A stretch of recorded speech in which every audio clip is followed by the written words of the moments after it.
Hello friends, welcome to royal study. दोस्तों, आज की इस वीडियो में मध्य प्रदेश की नदियां हम कवर करने वाले हैं। देखिए, यहाँ पर काफी लंबी लिस्ट आपके लिए हम लेकर आए हैं। ये लिस्ट आप पहले देख लीजिएगा। पूरी जितनी भी नदियां हैं पूरी सभी के बारे में सभी महत्वपूर्ण फैक्ट हम कवर करेंगे। तो काफी लंबी लिस्ट हम आपके लिए लेकर आए, जहां से एक सिंगल क्वेश्चन भी आपका नदियों से बाहर नहीं जाएगा। तो इस वीडियो को आप पहले तो पूरा अंत तक जरूर से देखिएगा, क्योंकि हम इस वीडियो में मध्य प्रदेश की नदियां कवर करेंगे सभी एक्स्ट्रा फैक्ट के साथ में। इसके अलावा नदियों के किनारे जितने भी शहर बसे हुए उन सबको हम कवर करेंगे। इसके अलावा गाइस मध्य प्रदेश के जलप्रपात भी हम कवर करेंगे। सो वीडियो को पूरा अंत तक जरूर से देखिएगा। और मध्य प्रदेश में सबसे पहले हम स्टार्ट करते हैं। देखिए, मध्य प्रदेश में पठार एवं पहाड़ी क्षेत्रों की अधिकता है यहाँ पर। इसके कारण यहाँ पर कई सारी नदियों का उद्गम है और इसीलिए से नदियों का मायका भी कहा जाता है मध्य प्रदेश को। मध्य प्रदेश में 207 छोटी बड़ी नदियां प्रवाहित होती है। नदियों का मायका इसको कहा जाता है। आइए अब हम स्टार्ट करते हैं। उससे पहले हम आपको बता दें गाइस कि हमारे कुछ ऑनलाइन कोर्सेज है, जैसे 2021 की एमपी करंट अफेयर की ई बुक है, 2020 की भी ई बुक अवेलेबल है। ये जो प्राइस दिखाई दे रही है आपको, इस पे काफी अच्छा स्पेशल ऑफर है। ओनली 49 रुपीज में मिल रही है। कांस्टेबल किट भी टेस्ट सीरीज है, इन सभी पर काफी अच्छा स्पेशल ऑफर अभी चल रहा है। अगर आप चाहते हैं तो डिस्क्रिप्शन में लिंक मिलेगी हमारी एप्लीकेशन की, डाउनलोड कर लीजिएगा। वहां पर आप डेमो भी चेकआउट कर सकते हैं। फाइनली अब हम स्टार्ट करते हैं हमारी पहली नदी से, जो कि आपको बताइए नर्मदा नदी है, सबसे महत्वपूर्ण नदी मध्य प्रदेश की। तो नर्मदा नदी के बारे में एक्स्ट्रा फैक्ट हम कवर करते हैं। इसका उद्गम कहां से हुआ है? सही जवाब रहेगा अनूपपुर जिले के मेकल पर्वत श्रेणी की अमरकंटक पहाड़ी पर स्थित नर्मदा कुंड से नर्मदा नदी का उद्गम हुआ है। इसे मध्य प्रदेश की जीवन रेखा कहा जाता है और इसे मध्य प्रदेश की गंगा भी कहा जाता है। भारत की 5वीं सबसे बड़ी नदी है ये नर्मदा नदी। अगर इसकी लंबाई आपसे पूछे जाए तो इसकी कुल लंबाई 1312 किलोमीटर है और मध्य प्रदेश में अगर इसकी लंबाई पूछी जाए तो यह है 1077 किलोमीटर, या आप इसको 1077 भी बोल सकते हैं। गाइस, नर्मदा जो नदी है ये खंबात की खाड़ी में एस्चुरी बनाते हुए गिरती है। तो ये कहां पर जाकर मिलती है? खंबात की खाड़ी में मिलती है। और कौन सी नदी है जो एस्चुरी बनाती है? तो ये नर्मदा नदी ही एस्चुरी बनाती है। नर्मदा नदी का अफवाह तंत्र वृक्षाभ प्रणाली वाला है, ध्यान रखिएगा। और इसे भूगोलविद टालमी ने नामोदास का नाम दिया है, तो इसको नामोदास भी कहा जाता है। अन्य नाम भी है इसके हैं, जैसे रेवा इसको बोला जाता है, साथ ही सोमो देवी या सोमा देवी इसको बोला जाता है। मेकल सुता, रेवा, सोमा देवी, नर्मदा, नामोदास, ये सभी नर्मदा नदी के ही उपनाम या अन्य नाम हैं। इसकी कुल 41 नदियां हैं, ध्यान रखिएगा 41 सहायक नदियां हैं। इनमें जो इंपॉर्टेंट है वो हम आपको बता दें। कुंदी इसकी सहायक नदी है। इसके अलावा शेर, हिरन, दूधी, हथनी, बंजर, शक्कर, तवा, छोटी तवा, इसके अलावा बारना, तिंदुनी, ऊंटी, चंद्रकेसर, मान और गंजल, ये सभी इसकी सहायक नदियां हैं नर्मदा नदी की, जो इंपॉर्टेंट थी हमने आपको बता दी है। इनमें से आपकी हिरन, शक्कर, शेर और हथनी, बंजर, ये जो नदियां हैं ज्यादातर आपकी पूछी जाती हैं। तवा सबसे महत्वपूर्ण नदी है मध्य प्रदेश की, जो कि नर्मदा नदी की सहायक नदी है। तवा नर्मदा की सबसे बड़ी सहायक नदी है, ध्यान रखिएगा। मई 2017 में नर्मदा नदी को जीवित नदी का दर्जा दिया गया था। इसके अलावा कुछ परियोजना भी है नर्मदा नदी के ऊपर। तो इंदिरा सागर, जिसको पुनासा खंडवा में स्थित है, पुनासा भी इसको जाना जाता है पुनासा डैम के नाम से, इंदिरा सागर बांध को, तो ये आपका खंडवा में है। इसके अलावा सरदार सरोवर, जो कि आपका गुजरात में ये परियोजना है। ओमकारेश्वर परियोजना, जो कि खंडवा में स्थित है। महेश्वर परियोजना खरगोन में स्थित है। तो ये सभी परियोजना नर्मदा नदी पर ही बनी हुई है। गाइस, मेघा पाटकर भी आपकी नर्मदा बचाओ आंदोलन से जुड़ी हुई है, तो इनसे भी क्वेश्चन बन सकता है। नेक्स्ट क्वेश्चन की ओर आगे बढ़ते हैं। अगली हमारी नदी है चंबल नदी। चंबल नदी का उद्गम इंदौर जिले के महू के पास विंध्याचल क्षेत्र में स्थित जानापाव पहाड़ी से हुआ है, जिसकी ऊंचाई है 854 मीटर। तो यहाँ से चंबल नदी का उद्गम हुआ है जानापाव पहाड़ी से। वो जो पॉइंट यहाँ पर है जहाँ से इसका उद्गम हुआ है वो भी आपका पूछ लिया जा सकता है। और इसके कई सारे नाम हैं, तो इसमें अन्य नाम हम कवर करते हैं। तो चरमवती, चरमनवती या चरमावती इसको जाना जाता है चंबल नदी को। यह उत्तर प्रदेश के इटावा जिले में यमुना नदी में जाकर मिलती है और यह मध्य प्रदेश राजस्थान की सीमा का निर्माण भी करती है। और मध्य प्रदेश राजस्थान के बीच में जो सीमा बनती है उसका निर्माण चंबल नदी ही करती है। चंबल नदी की कुल लंबाई की बात करें तो 965 किलोमीटर इसकी टोटल लेंथ है चंबल नदी की। जलप्रपात इस पर चूलिया जलप्रपात है और पाताल पानी जलप्रपात चंबल नदी पर ही बना हुआ है। इसके सहायक नदियों की अगर हम बात करें तो छिप्रा नदी, काली सिंध नदी, पार्वती नदी, मेज और बनास नदी, ये इसकी सहायक नदियों में आती है। साथ ही अगर हम परियोजना की बात करें तो गांधी सागर परियोजना, जो कि मंदसौर में स्थित है, राणा प्रताप सागर परियोजना, जो कि चित्तौड़गढ़ में स्थित है राजस्थान में, और जवाहर सागर परियोजना, जो कि कोटा राजस्थान में स्थित है। तो ये चंबल नदी की परियोजना है। राज्य की प्रथम विद्युत परियोजना गांधी सागर चंबल नदी पर बनाई गई, जो कि मंदसौर में बनाई गई थी। स्पेशली आप याद रखिएगा, क्योंकि मध्य प्रदेश की प्रथम विद्युत परियोजना ये थी। नेक्स्ट है हमारी नदी निकल कर आ रही है सोन नदी। सोन नदी का उद्गम भी अमरकंटक की पहाड़ियों से ही हुआ है। तो अनूपपुर जिले में आता है आपका अमरकंटक। अनूपपुर जिले में अमरकंटक के पठार से नर्मदा के उद्गम स्थल के निकट सोन कुंड नामक स्थान से इस सोन नदी का उद्गम हुआ है और यहीं से नर्मदा कुंड से नर्मदा नदी का उद्गम हुआ है। तो ध्यान रखिएगा। अन्य नाम क्या है सोन नदी के, तो हिरण्य इसको बोला जाता है, सोन, सोनभद्र, सुवर्ण, इतने सारे नामों से सोन नदी को जाना जाता है। वाल्मीकि की रामायण में इसे सुभागदी भी कहा गया है। आइए आगे बढ़ते हैं। अगर हम बात करें सोन नदी की तो इसकी लंबाई है 780 किलोमीटर। इसकी सहायक नदियों में रिहन, गोप बनास और जोहिला ये इसकी सहायक नदियां हैं। साथ ही परियोजना की बात करें सोन नदी पर तो बाण सागर परियोजना इस पर बनी हुई है। और गाइस ये सोन नदी पटना के निकट दीनापुर में गंगा नदी में जाकर मिलती है। इस नदी पर डेहरी ऑन सोन बिहार में भारत का दूसरा सबसे बड़ा रेलवे पुल नेहरू सेतु जिसका नाम है ये बना हुआ है। तो ये आपका सोन नदी पर ही बना हुआ है जो कि बिहार में बना हुआ है। भारत का दूसरा सबसे बड़ा रेलवे पुल ये है जिसका नाम है नेहरू सेतु। भारत का सबसे लंबा रेलवे पुल वेमनाड में है जो कि केरल में आपका आता है। नेक्स्ट है हमारी नदी है ताप्ती नदी। ताप्ती नदी का उद्गम मध्य प्रदेश के बैतूल जिले के मुल्ताई के पास से हुआ है। मुल्ताई यहाँ पर एक तालाब है मुल्ताई में, वहीं से इसका उद्गम हुआ है ताप्ती नदी का। इसे सूर्यपुत्री भी कहा जाता है। इसकी लंबाई की बात करें तो 724 किलोमीटर ताप्ती नदी की लंबाई है। यह नदी नर्मदा नदी के समांतर पूर्व से पश्चिम दिशा में बहती हुई गुजरात में खंभात की खाड़ी में जाकर गिरती है। इसकी प्रमुख सहायक नदियों में पूर्णा नदी आती है और इस नदी पर 7 पौराणिक कुंड भी इस बने हुए हैं। स्पेशली आप याद रखिएगा क्योंकि यहाँ से ताप्ती के बारे में भी क्वेश्चन बनते रहते हैं। नेक्स्ट हमारी नदी है माही नदी। माही नदी का जो उद्गम हुआ है धार जिले की सरदारपुर तहसील के समीप मिंडा गांव की मेहद झील से हुआ है माही नदी का उद्गम। इसकी लंबाई की बात करें तो 520 किलोमीटर इसकी टोटल लेंथ है और यह कर्क रेखा को 2 बार काटती है तथा पश्चिम की ओर बहते हुए खंभात की खाड़ी में जाकर गिरती है। और इस नदी पर राजस्थान में जे संवत झील स्थित है, ध्यान रखिएगा। नेक्स्ट हमारी नदी है बेतवा नदी। बेतवा रायसेन जिले के कुमरा गांव से निकलती है। यह उद्गम इसका हुआ है यहीं पर। बेतवा नदी की लंबाई है 480 किलोमीटर। इसका प्राचीन नाम बेत्रवती है, ध्यान रखिएगा। इसे मध्य प्रदेश की गंगा कहा जाता है प्रदूषण स्तर के आधार पर और नर्मदा को पवित्रता के आधार पर मध्य प्रदेश की गंगा कहा जाता है। स्पेशली आप याद रखिएगा, कई सारे लोग कंफ्यूज होते हैं। मालवा की गंगा भी हम आगे कवर करेंगे, इस हिसाब से आपके सारे क्वेश्चन कवर हो जाएंगे। यह उत्तर प्रदेश के हमीरपुर के निकट यमुना नदी में जाकर मिलती है और यह मध्य प्रदेश व उत्तर प्रदेश की सीमा बनाती है। सहायक नदियों की अगर हम बात करें बेतवा नदी की तो बीना नदी, घसान और जामनी ये इसकी सहायक नदियों में आती है। बांध की अगर हम बात करें तो बेतवा नदी पर माता टीला बांध जिसको रानी लक्ष्मीबाई बांध भी बोला जाता है, तो ये इसी नदी पर बनाया गया है। सिंचाई हेतु हलाली और भांडेर नहर का निर्माण इसी नदी पर किया गया है। केन बेतवा लिंक भारत की प्रथम नदी जोड़ो परियोजना है, वो भी इसी नदी पर बनी हुई है। इसकी सहायक नदी बीना पर सागर के पास राहतगढ़ जलप्रपात तथा भालकुंड जलप्रपात ये बनाती है और इसे बुंदेलखंड की जीवन रेखा भी कहा जाता है। काफी इंपोर्टेंट क्वेश्चन है आपके एग्जाम के लिए। नेक्स्ट हमारी नदी है सिंध नदी। वे सिंध नदी विदिशा जिले की सिरोंज के निकट से निकलती है। इसका उद्गम हुआ है सिरोंज विदिशा से।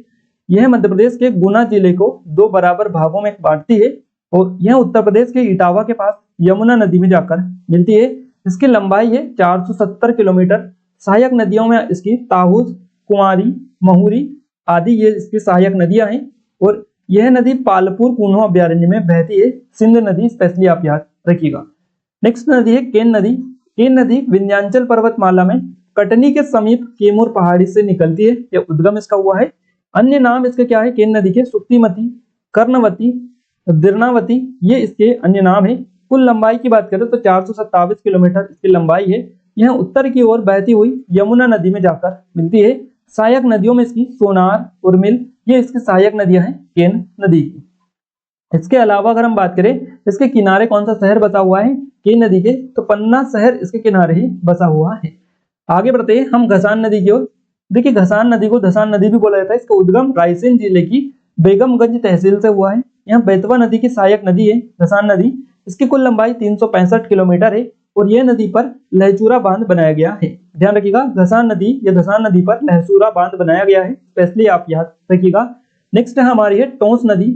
टोंस नदी इसका उद्गम सतना जिले में मेहर के निकट केमूर पहाड़ी से हुआ है और यहाँ पर एक तमसा कुंड है, वहीं से ये जलाशय है तमसा कुंड नामक जलाशय, इसी से टोंस नदी का उद्गम हुआ है, इसीलिए इसे तमसा नदी भी कहते हैं। टोंस नदी को इसीलिए तमसा नदी भी कहते हैं। और ये उत्तर प्रदेश में सिरसा के पास गंगा में जाकर मिलती है। इसकी लंबाई है 265 किलोमीटर और इसकी सहायक नदियों में बेलन और बिहड़, ये दो इसकी सहायक नदियां हैं।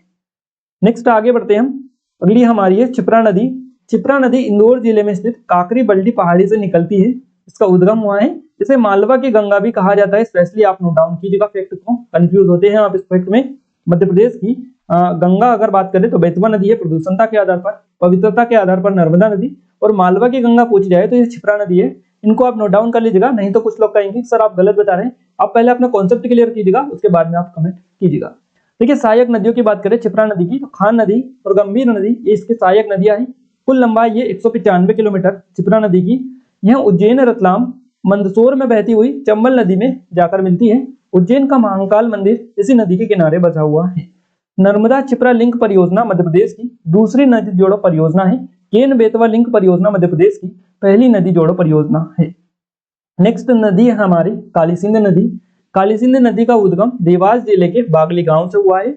यह राजस्थान में चंबल नदी में मिल जाती है और देवास और सोनकच्छ इसी नदी के किनारे स्थित है।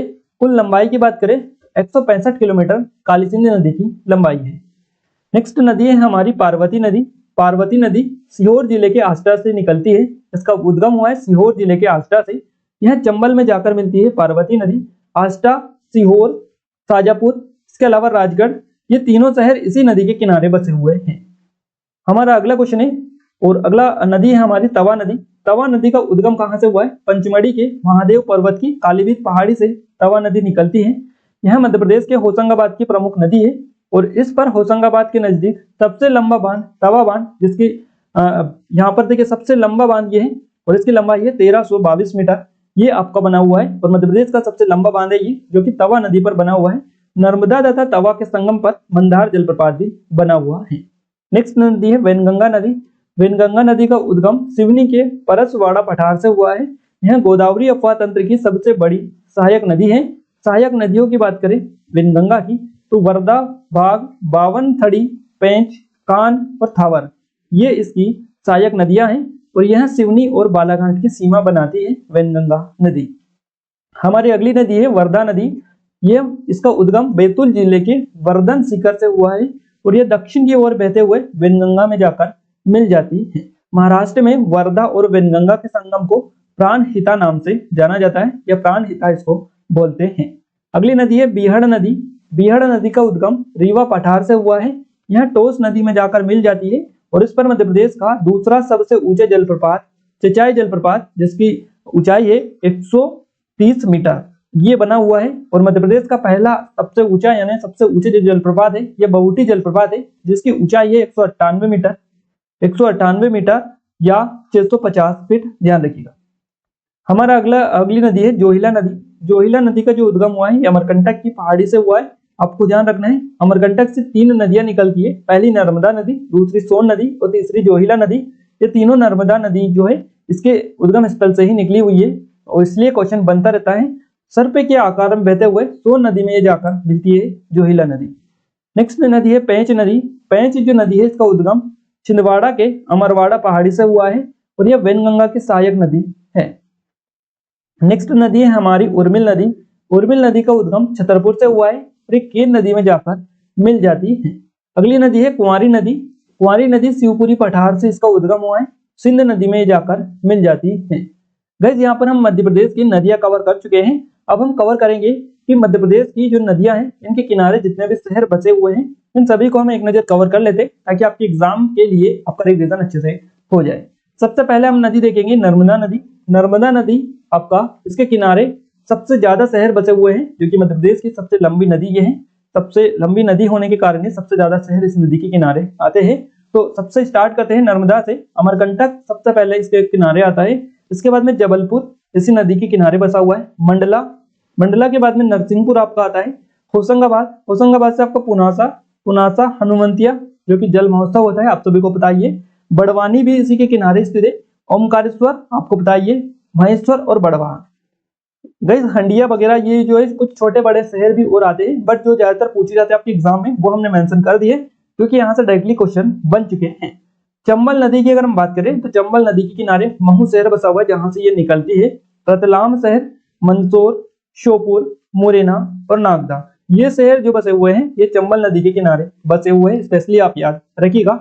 इसके अलावा ताप्ती नदी की बात करें तो मुल्ताई, जहां से ये निकलती है, तो मुल्ताई शहर इसके किनारे स्थित है।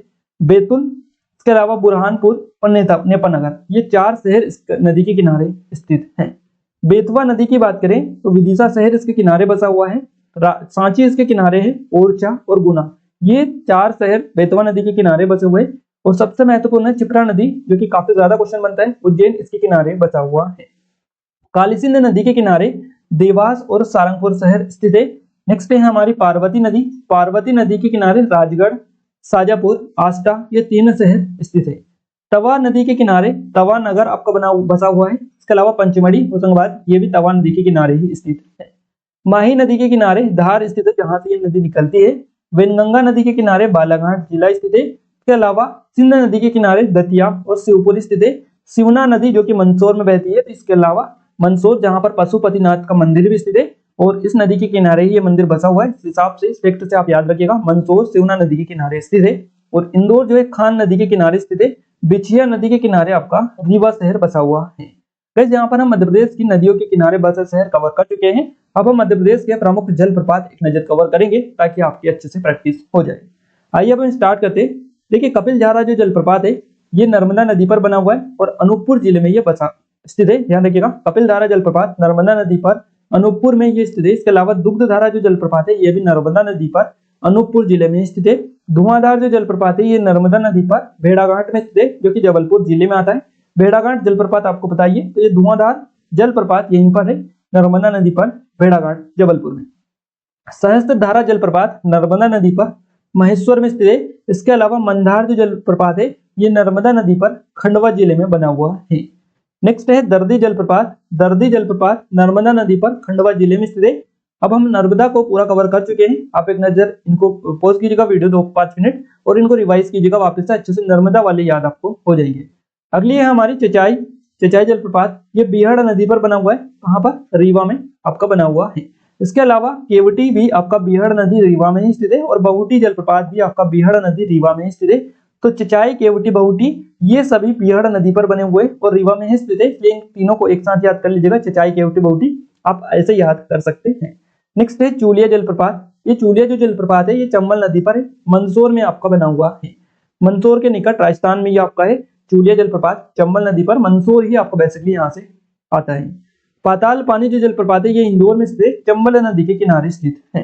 नेक्स्ट क्वेश्चन है हमारा राहतगढ़ जलप्रपात। राहतगढ़ जो जलप्रपात है ये बीना नदी पर बना हुआ है, जो कि सागर में आता है। इसके अलावा भालकुंड जो जलप्रपात है ये भी आपका बीना नदी पर सागर में बना हुआ है। नेक्स्ट है अप्सरा जलप्रपात। अप्सरा जलप्रपात पंचमढ़ी में स्थित है। डचेस फॉल भी आपका पंचमढ़ी में ही स्थित है। इसके अलावा रजत फॉल भी आपका पंचमढ़ी में स्थित है। रजत जलप्रपात या रजत फॉल के नाम से भी इनको जाना जाता है। तो अप्सरा, डचेस फॉल और रजत ये तीनों आपके पंचमढ़ी में हो जाएंगे। पांडव जलप्रपात आपका पन्ना में स्थित है, जो कि केन नदी पर बना हुआ है, इसलिए आप याद रखिएगा। तो गाइस, यहाँ पर हम मध्य प्रदेश के जितनी भी नदियां थी उनको हम कवर किए हैं। इसके अलावा नदियों के किनारे शहर बसे हुए उनको हम कवर किए हैं, जलप्रपात हम कवर किए हैं। ये वीडियो आपको कैसा लगा, कैसा नहीं लगा, आप अपना कीमती रिस्पॉन्स हमें जरूर से कमेंट बॉक्स में कमेंट करके बताइएगा। अगर आप चाहते हैं कि ऐसे ही नॉलेजेबल वीडियोस आपके लिए आगे आने वाले टाइम में मिलते रहे आपको, तो आप हमें कमेंट बॉक्स में कमेंट करके अपना कीमती सुझाव जरूर से दीजिएगा। साथ ही चैनल को सब्सक्राइब अभी तक नहीं किया है, सब्सक्राइब जरूर से कर लीजिएगा, क्योंकि यहाँ पर आगे आपको ऐसे ही हेल्पफुल वीडियोस अब मिलने वाले हैं। और अपने दोस्तों के साथ भी इसे शेयर कीजिएगा, ताकि हमें भी सपोर्ट मिले, मोटिवेशन मिले, और इसीलिए हम आपके लिए नए नए वीडियो लेकर आए। तो आज के इस वीडियो में बस इतना ही गाइस, मिलते हैं हम एक नई स्टडी वीडियो के साथ। तब तक के लिए जय हिंद, वंदे मातरम।